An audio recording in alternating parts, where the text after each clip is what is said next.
মিনারাজও প্রতিদিন আমার সাথেই থাকে ঘুরে।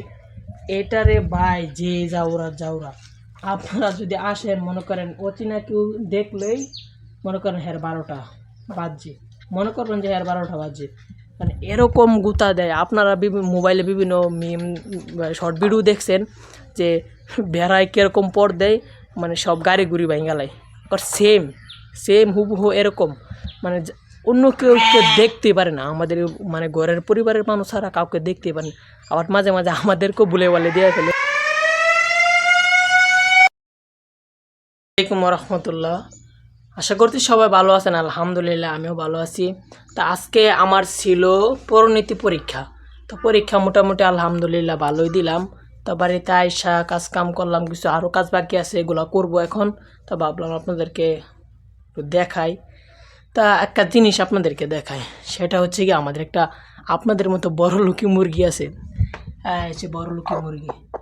এটা মনে করেন প্রতিবার মুরগি 10টা-15টা করে ডিম পারে, কিন্তু একটা ডিমও আমরা পাই না। এটা সবগুলো এখানে পাইরা খায়া তারপর চলে যায়। এই মুরগি হচ্ছে মনে করেন এরকম আপনাদের মতো বড়লোকি মুরগি। তা আমরা তো বড় লোক না, তা আমাদের মুরগি কোত্থেকে যত বড় লোক হলো, খালি ভালো ডিম খায়, ভালো ডিম খায়, প্রতিদিন ডিম খায়, নিজের ডিম নিজেই খায়। তা আরেকটা জিনিস আপনাদেরকে ওই দিন দেখাইছিলাম আগের ব্লগে, যে আমার বাগিনা মাহাদিরে বল্লাই কামড় দিছে।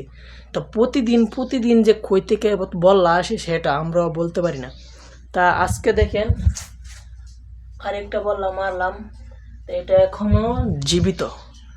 তাই কই থেকে যা আসে প্রতিদিন 15টা 20টা 10টা 12টা করে মারা হইতেছে। আমাদের মিনারাজু হয়েছে, আমাদের মিনারাজু সারাদিন কামে, একবার ঘরের ভিতরে ঢুকবে আর একবার বাইরে হবে, আর সারাদিন সারা বাড়িতে ঘুরা খাবে। তা এটা হচ্ছে আমাদের বাড়ি, এটা আমাদের গরু ঘর আপনারা দেখছেনই। আর হচ্ছে আমাদের এখানে হচ্ছে গিয়া 2টা গরু, আর এটার ভিতরে হচ্ছে গিয়া 2টা গরু। এই যে মশারিটা হচ্ছে গিয়ে জানলার পাশে দেওয়া হয়েছিল, যে যাতে মশা না যাইতে পারে। তা এই গরু যে আমাদের যে লাল একটা ছোটো একটা লাল গরু আছে, ওইটা মনে করেন কামড়ায়া পুরোটা ছিঁড়া ফেলছে। তা এরকম ছিঁড়া ফেলছে, তো ওদেরকে এখন মশার কামড় খাইতে হয়, বুঝতে পারছেন বিষয়টা। তা বসি তেজ থাকলে বুঝেন না, পরে আবার তেলে পরে মরতে হয়, চিংড়ি মাছের মতো লাফাইতে গেলে তেলে পরে তারপর ছটফটায় মরতে হয়। তো এরকম এখানে আমাদের গরুর জন্য ঘাস আছে, এই ঘাসগুলা কিন্তু পাওয়া যায় না সহজে, আপনারা পাবেন না, কারণ এই ঘাসগুলা হইতেছে গিয়া মানে দুবাইয়ের জাত। মানে দুবাইয়ের জাত কীভাবে আপনাদেরকে আমি বলি খুলেভাবে, মানে সম্পূর্ণ বিষয়টা বুঝিয়ে বলি। মাহাদির আব্বা আমার দুলাভাই বিদেশ থেকে আসার সময় ওই দেশের ঘাস নিয়ে আইছি। তা এই ঘাসগুলা বাংলাদেশে পরীক্ষামূলকভাবে দেখার জন্য যে কীরকম হয় তো আনছে, তা আমরা নিলাম লাগাইলাম। গরুও খায়, মোটামুটি অনেক খায় গরু আলহামদুলিল্লাহ। তা গরু দেখেন পানি খাইয়া পাল্টে উল্টে ফেলছে। এগুলো মনে করেন অনেক নাকে মুখে রোদ লাগতেছে, তা সামনে দিয়ে একটা কাপড় দিয়ে দিব। আপনাদেরকে আগে ব্লগটা করে নিই। তাই হচ্ছে মিনারাজু সারাদিন বললাম না, সারাদিন সারা বাড়িতে ঘুরবে আর পাতা টুকাইবে, পাতা খাবে, তো এটাই এদের কাজ। আর একটা জিনিস, এটা হচ্ছে গিয়ে আমাদের ফলের আগেই মাল শেষ। মানে এই কথাটা কেন বললাম ফলের আগে মাল শেষ, কারণ এই কতদিন ধরে যে 7-8 দিন ধরে যে ঝড় বৃষ্টি তুফান, এই তুফানের কারণে আমাদের যে পেঁপে গাছটা মারা গেছে, যায় না, এখনও যাইবে, কারণ এই গাছটা একদম উবরায়া মনে করেন পইরা গেছে, গুড়ি থেকে একবার উবরায়া পইরা গেছে। তা এটা মনে করেন বাঁচার কোনো চান্সই নাই। দেখতে পাচ্ছেন আম্মা গোড়ার মধ্যে মনে করেন সারিমালি মারি দিয়ে দিছে, তা আমি কুটটা বাইন্দা দিছি, তারপরও বাঁচে কিনা তা সন্দেহ। এ হচ্ছে গিয়ে আমাদের সোনালি আঁশ এই বছরের পাট। তা আমাদের 1 বিঘা জমির মতো, মানে আমরা বলি 10 গন্ডায় আধগানি, আর 20 গন্ডায় হচ্ছে গিয়া 1 কানি। আর আমাদের 10 গন্ডা আছে হচ্ছে গিয়া নাইল্লা, মানে বিলাতি নাইল্লা, আর একটা আছে বট নাইল্লা।